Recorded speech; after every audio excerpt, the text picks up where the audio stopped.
नमस्कार दोस्तों, इस वीडियो में हम देखने वाले हैं CHSL 2019 के बारे में, जिसका कि टीयर 2 का एग्ज़ाम आपने दिया होगा 14 फरवरी को। इसके बाद का जो प्रोसेस है, यानी सबसे पहले टीयर 2 का अटेंडेंस कितना रहा, एक्सपेक्टेड रिजल्ट डेट क्या हो सकता है, टाइपिंग स्ट्रेटजी क्या हो सकती है, कब तक टाइपिंग हो सकता है, सब के बारे में डिटेल डिस्कस करेंगे। तो चलिए स्टार्ट करते हैं। तो सबसे पहले यहाँ हम देखते हैं कि CHSL 2018 का जो टीयर 2 हुआ था, ये इसलिए देखना ज़रूरी है क्योंकि इसमें से कंपैरिजन हमें पता चलेगा कि क्या सीन रहता है इसमें। ठीक है, तो इसमें कितने अपीयर होते हैं, ये पिछली बार का RTI का रिप्लाई है। तो इसमें देखिए 36,122 ऐसे कैंडिडेट थे आउट ऑफ टीयर 1 में जितने पास हुए थे, वो टीयर 2 एग्ज़ाम देने के लिए गए थे, यानी 36,122, ये नंबर याद रखना है हमें। ठीक है, इसके बाद क्या है कि इसके बाद जब उतने कैंडिडेट अपीयर हुए तो पासिंग रेट क्या रहा, वो हमें यहाँ से पता चलेगा कि जब टीयर 2 का रिजल्ट आया, यानी टीयर 2 का रिजल्ट कहने का सेंस है स्किल टेस्ट के लिए कॉल करना। तो पिछली बार का जो टीयर 2 का रिजल्ट था, ये मतलब थोड़ा अलग था, सब बार जो आता है रिजल्ट उससे अलग था। क्यों अलग था? क्योंकि ये 2 पार्ट में रिजल्ट आया था। एक आया था 25 फरवरी को, जिसमें से कि 30,822 ऐसे कैंडिडेट थे जो LDC PASC के लिए पास हुए थे, बाकी देख सकते हैं यहाँ DEO के लिए। लेकिन पिछली बार गड़बड़ किस में हो गया था कि UFM की वजह से। ये वैसे तो UFM हर बार से चलता आ रहा है, बहुत पहले से चल रहा है, यानी अनफेयर मीन्स। इसमें क्या होता है कि अगर आप कोई पर्सनल आइडेंटिटी वहाँ लिख देते हैं लेटर में, एप्लीकेशन में, तो आपको 0 मार्क्स दिए जाते हैं। या फिर अगर आप मीडियम टिक नहीं करते या गलत टिक कर देते, हिंदी का इंग्लिश का हिंदी हो जाएगा, तो आपको 0 मार्क्स मिलेगा, या रोल नंबर गलत हो जाएगा, इस टाइप से। लेकिन पिछली बार क्या हुआ, बहुत सारे ऐसे जेन्युइन कैंडिडेट भी थे जिन्होंने सब कुछ सही लिखा था, फिर भी उसको UFM दे दिया गया था। अच्छे मार्क्स वाले भी स्टूडेंट थे, इसलिए स्टूडेंट के प्रेशर से फिर SSC ने एक मतलब अपडेटेड रिजल्ट निकाला, वो भी अगस्त में निकाला, कि ये लाइन लिखते हुए देखिए, ये लाइन इंपॉर्टेंट है कि the commission has finally decided to give 1 time exemption for इतने कैंडिडेट। यानी उसने बोला कि भाई एक बार और मौका मिल रहा है सारे स्टूडेंट को, लगभग सारे स्टूडेंट को पास कर दिया गया था पिछली बार। ठीक है, लेकिन ये हर बार नहीं होगा, तो हम मान के चलेंगे ये वाला फर्स्ट रिजल्ट जो आया वो मेन रिजल्ट था 25 फरवरी। ठीक है, और इतने कैंडिडेट पास हुए। तो ये हम देखते हैं कि इसका टाइपिंग, इसका जो टीयर 2 हुआ था वो हुआ कब था, यानी 29 सितंबर 2019 को टीयर 2 हुआ था, और रिजल्ट कब आया 25 फरवरी। यहाँ देख सकते हैं आप 5 महीने का लगभग समय लगा था इसको टीयर 2 का रिजल्ट देने में, लगभग 5 महीने का समय। और पासिंग रेट क्या था, लगभग 80%, यानी 36,000 में से लगभग इतने, लगभग 80%। हालांकि ये अलग बात है कि सबको पास कर दिया गया था, लगभग 80% रहता है। ठीक है, तो अब हम देखते हैं 19 के बारे में। 19 का जब मैंने RTI लगाया तो मैंने थोड़ा ज़्यादा ही क्वेश्चन पूछ दिया था, और उसका रिप्लाई देने का भी अंदाज़ बहुत ही गजब था कि उसने पॉइंट वाइज रिप्लाई दिया। जैसे कि पॉइंट नंबर 1 का आज देगा रिप्लाई, तो पॉइंट 2 का 5 दिन बाद, फिर पॉइंट 3 का, ऐसे करके अलग अलग, तो बहुत ज़्यादा डिले हो गया। तो देखिए पहले हम पॉइंट 2 के बारे में देखते हैं कि मैंने पूछा था कि CHSL 2018 का स्किल टेस्ट का रिजल्ट कब दे रहे हो, तो उसने बोला कि भाई मुझे खुद नहीं पता, यानी वो जो इसका फेवरेट लाइन है CPIO हैज़ नो इन्फॉर्मेशन, यूँ करके। लेकिन अभी फ़िलहाल कॉल करने से या कॉल रिकॉर्डिंग से जो पता चला है कि लास्ट वीक में हो सकता है आ जाए, अभी होली के पहले आ जाए, क्योंकि किसी भी फेस्टिवल और रिजल्ट का पुराना रिश्ता है SSC से। ठीक है, कि हर बार वो फेस्टिवल से पहले रिजल्ट देते हैं। इसमें क्या होता है कि बहुत सारे स्टूडेंट का ख़राब हो जाता है त्यौहार, अगर वो पास नहीं करते तो देखते हैं, अगर आ जाता है तो अपडेट करूँगा और आपको खुद भी पता चल जाएगा। उसके बाद क्या है कि फिर पूछा मैंने, पॉइंट नंबर 3 में था कि CGL 2019 मेंस का जो है वो कब मार्क्स रिलीज कर रहे हो, उसने बोला ये भी मुझे कुछ नहीं पता। पॉइंट 4 और 5 अभी ज़रूरी है ही नहीं, क्योंकि MTS का तो फाइनल रिजल्ट आ गया है, और फाइनल वैकेंसी आप कैंडिडेट कॉर्नर पे देख सकते हैं। लेकिन पॉइंट नंबर 1 जो है, जिसके लिए ये वीडियो है, कि पूछा था कि कितने कैंडिडेट अपीयर हुए, तो यहाँ इसने दिया है, अगर आप नीचे देख पा रहे हो, कि 37,220 ऐसे कैंडिडेट हैं, सॉरी 37,720। ठीक है, ऊपर तो मिस्टेक हो गया लिखने में, 37,720 कैंडिडेट अपीयर हुए हैं टीयर 2 के लिए। देख सकते हैं 2018 से थोड़ा ज़्यादा है ये। ठीक है, 37,720, इतना कटअप होने के बावजूद 37,720 ऐसे कैंडिडेट हैं जिन्होंने टीयर 2 दिया है। ठीक है, और इसमें से जो पास होंगे लगभग 80% लगभग रहता है पासिंग रेट। पिछली बार से जैसे कंपेरिजन करेंगे तो मान सकते हैं लगभग 30,000 के स्टूडेंट लगभग होंगे स्किल टेस्ट के लिए पास किए जाएंगे। अब देखते हैं बाकी क्या होता है, वैसे तो अब अंदाजा ही लगा सकता है। देखिए, यानी इतना हमें यहाँ से पता चला, और अब देखेंगे कि इसका रिजल्ट आ कब तक सकता है।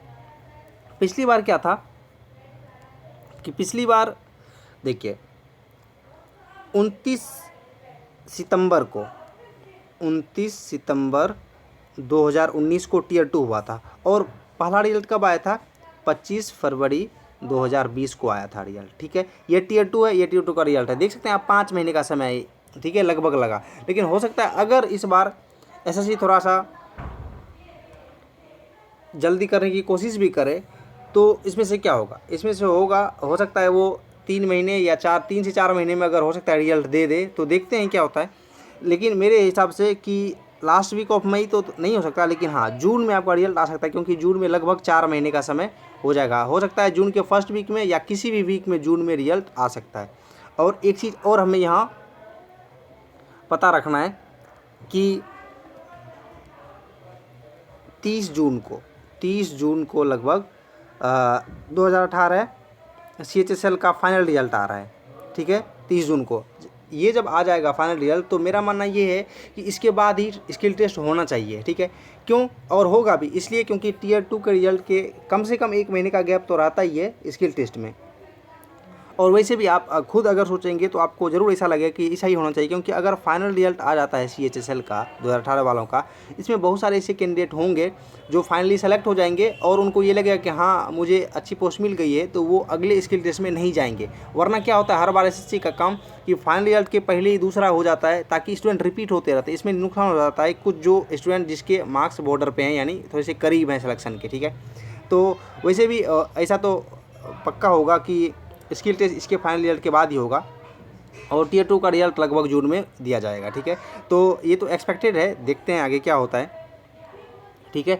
लेकिन इसके रिजल्ट के बाद ही तो अहम एक काम बचा है, सबसे इम्पोर्टेंट वो है, क्या है कि टाइपिंग प्रिपरेशन। क्योंकि बहुत सारे ऐसे कैंडिडेट 2017 में पर्सनली मैं जानता हूँ जिसके अच्छे मार्क्स थे, यानी उसको LDC पोस्ट आराम से मिल जाता, लेकिन उसने टाइपिंग पे ध्यान नहीं दिया, यानी मजाक में लिया उसको, तो उसका सिलेक्शन नहीं हो पाया। भले ही आप ऑल इंडिया रैंक आपका 1 हो, टाइपिंग क्वालिफाई नहीं करेंगे तो आपको जॉब नहीं मिलेगी, खासकर CHSL में, ठीक है। तो आपको टाइपिंग प्रिपरेशन पे अच्छे से ध्यान देना है। कैसे करेंगे, तो इसके रिगार्डिंग मैंने एक डिटेल वीडियो बनाया है, वो अगर आप देख लेंगे, अगर आपने इससे पहले कभी टाइपिंग नहीं किया और अभी तक भी शुरू नहीं किया है, तो आप वो वीडियो जाके देखें, आपको आई बटन पे लिंक मिलेगा, ठीक है।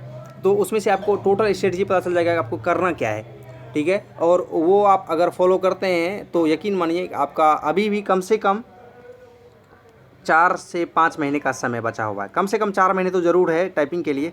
तो आज से भी अगर आप शुरू करते हैं टाइपिंग करना, तो आपका 45 प्लस स्पीड तो फिक्स है, हो ही जाएगा, जो कि सिलेक्शन के लिए काफ़ी है, क्योंकि 35 की स्पीड चाहिए, ठीक है। वहाँ जाके वर्ल्ड रिकॉर्ड तो बनाना नहीं है, सिर्फ पास करना है, पासिंग है, क्वालिफाइंग है, कोई मार्क्स नहीं मिलते। तो बस यही है, तो ये करना है आपको, ठीक है। तो देखिए, सबसे पहले इस बार LDC PSA के लिए ही वैकेंसी है। इसके बाद क्या है कि ऑनलाइन टाइपिंग है, जो कि सबसे अच्छी बात है। ऑनलाइन टाइपिंग कहने का सेंस है, पहले क्या होता था कि पहले यूँ करके सीट मिलता था, ठीक है।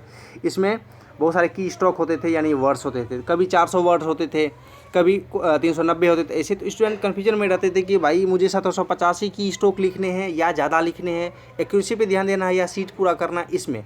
लेकिन इस बार क्या हुआ कि इस बार कर दिया गया कि 2018 में 1750 के अप्रॉक्स ही की स्ट्रोक दिए गए थे, यानी किसी के 1756 हो रहे थे, किसी के 1754 हो रहे थे, किसी के 1760 हो रहे थे। लेकिन वो हो सकता है कि कोई स्पेस किसी का ज़्यादा हो गया हो, तो लगभग इसी के आसपास घूम रहा था।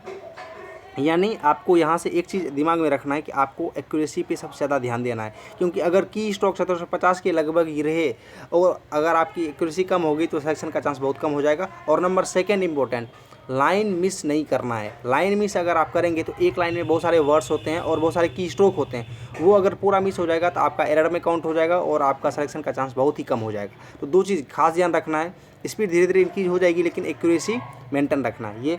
उसके बाद देखिए 35 की स्पीड चाहिए आपको, 10 मिनट का समय मिलता है और ये 2 पार्ट में टाइपिंग होती है, ठीक है। यानी सबसे पहले आपको डेमो दिया जाएगा 10 मिनट का, जिसमें आप अच्छे से कीबोर्ड चेक कर लें, सारा की प्रॉपर तरीके से काम कर रहा है नहीं कर रहा, आप रिलैक्स हो जाएं, ठीक है। उसके बाद क्या है कि फाइनली 10 मिनट का टेस्ट स्टार्ट होगा, अनाउंसमेंट होगा कि आप शुरू हो जाओ, तो आपको शुरू हो जाना है। वो मैं आपको लास्ट में डेमो दिखाऊंगा कैसे टेस्ट होता है। और हिंदी वालों के लिए 30 की स्पीड है, ठीक है। तो अभी भी आपके पास 4 महीने का समय है, सफिशिएंट समय है। अगर आज से भी आप शुरू करेंगे, 0 से भी शुरू करेंगे, ठीक है। बहुत सारे सॉफ्टवेयर हैं वो उसे आप कर सकते हैं। उस वीडियो में मैंने सारा डिटेल बताया, इसमें थोड़ा सा मैंने रिव्यू दे दिया, वो आप वीडियो ज़रूर देखें, उससे आपका सारा डाउट क्लियर हो जाएगा, ठीक है। तो यहाँ देखते हैं इसके आगे हम फाइनली देखिए वहाँ कैसे आपका टाइपिंग होगा। देखिए क्या होता है, सबसे पहले आपको ऊपर एक यूँ करके स्लाइड मिलेगा जिसमें से कि पैसेज लिखा हुआ रहेगा, बहुत सारे वर्ड्स लिखे होंगे, लेकिन एक प्रॉपर स्लाइड में कम ही वर्ड्स हो सकते हैं, ठीक है। हो सकता है 6 लाइन हो, 7 लाइन हो। तो आपको क्या करना पड़ेगा, एक बार अगर यहाँ तक आप पहुँच जाते हैं तो आपको यहाँ खुद से स्क्रॉल करना पड़ेगा। यानी जब आप सॉफ्टवेयर में करेंगे तो वहाँ 2 ऑप्शन होता है, ऑटो स्क्रॉल और स्क्रॉल बंद करना, यानी आपको खुद से करना है। तो प्रैक्टिस में आपको खुद से स्क्रॉल करना है, क्योंकि एसएससी के एग्जाम में भी आपको खुद से स्क्रॉल करना पड़ेगा माउस से ड्रैग करके। वो स्क्रॉल बटन काम नहीं करता, आपको यहाँ से ऐसे करके स्क्रॉल करना है और फिर नीचे लाना है, क्यों यहाँ तक लिखने के बाद। इसमें क्या होता है दिक्कत, थोड़ा सा टाइम लगता है, थोड़ा सा माइंड डाइवर्ट होता है, और सबसे इंपॉर्टेंट कि लाइन मिस होने का चांस होता है, क्योंकि पता चला कि आप नीचे करेंगे और ये वाली जो लाइन है ये मिस हो गई। तो वो ध्यान अच्छे से रखना है, आपको लाइन मिस नहीं करनी है, ठीक है। इसके बाद क्या है, इसके बाद आपको क्या करना है, यूं करके ऊपर वाला सेम जो है पैसेज जो गिवन होगा आपको टाइप करते जाना है। और ये इजी भी हो गया, क्योंकि पहले क्या था कि दूसरे एंगल में आपको नज़र रखनी पड़ती थी, फिर टाइपिंग करना पड़ता था, पेज सेट नहीं हो पाता था कि कहाँ रखें पेज को, ऊपर रखें नीचे रखें। लेकिन अब क्या, आपको सीधा स्क्रीन पर देखना है और टाइपिंग करनी है, बिल्कुल थोड़ा सा आसान हो गया पिछले, ठीक है। जैसे मान लेते हैं आप यहाँ तक आपने कर दिया है हर फेस, ठीक है, यहाँ तक आपने कर दिया, यहाँ तक आपका पैसेज इस स्क्रीन से ख़त्म हो गया। तो आपको क्या करना है पड़ेगा, वहाँ माउस से लेके यहाँ एक रहेगा बटन, उसको ड्रैग करके नीचे लाना है, फिर से नीचे वाली लाइन आ जाएगी। उसके बाद क्या करना है, उसके बाद फिर कंटिन्यू करना है, फिर से यूँ करके आपको लिख देना है। तो ऐसे करके पूरा आपको एक एक करके लिखना है। 10 मिनट का समय आप पूरा यूज़ कर सकते हैं उसमें, 10 मिनट के 10 मिनट, या हो सकता है 9 मिनट 50 सेकेंड कर सकते हैं यूज, लेकिन एक्यूरेसी पे मेन ध्यान रखना है, ठीक है। और जब CHSL 2018 का रिजल्ट आएगा तो मैं आपके साथ कॉपी भी शेयर करूँगा, जिससे आपको ये पता चलेगा कि आपका अगर कितना एरर होगा तो आप फिर भी पास कर जाएंगे, क्योंकि एरर का एग्जाम्पशन भी मिलता है कि 7% एरर जनरल वालों के लिए, 10% एरर ओबीसी वालों के लिए, ऐसे करके। लेकिन उसके साथ ये भी लिखा रहता है कि वो नंबर ऑफ़ कैंडिडेट पे निर्भर करता है कि वो 7% लेंगे या 5% एरर देंगे। तो कॉपी से अच्छे से पता चल जाएगा कि स्टूडेंट ने कितना टाइप किया, कितने एरर रहे, पास किया या फेल किया, जो भी है वो मैं डिस्कस करूँगा। इस टाइप से इस वीडियो में टोटल मैंने बताने की कोशिश किया कि आपको क्या एक्सपेक्टेड डेट रह सकता है, और दूसरा कैसे आपको टाइपिंग करनी है। वो वीडियो आप ज़रूर देखें, उससे टाइपिंग के बारे में आपका सारा डाउट क्लियर हो जाएगा। इस वीडियो में इतना ही बताना था, बाकी अगर इस वीडियो में कोई मिस्टेक हो गई हो तो आप माफ़ करें। और बहुत सारे वीडियोज़ के लिए जुड़ सकते हैं इस चैनल के साथ, चाहे तो सब्सक्राइब कर सकते हैं इसको अगले अपडेट के लिए। तो इस वीडियो में इतना ही बताना था, एंड करते हैं सेशन को। थैंक यू एंड जय हिंद।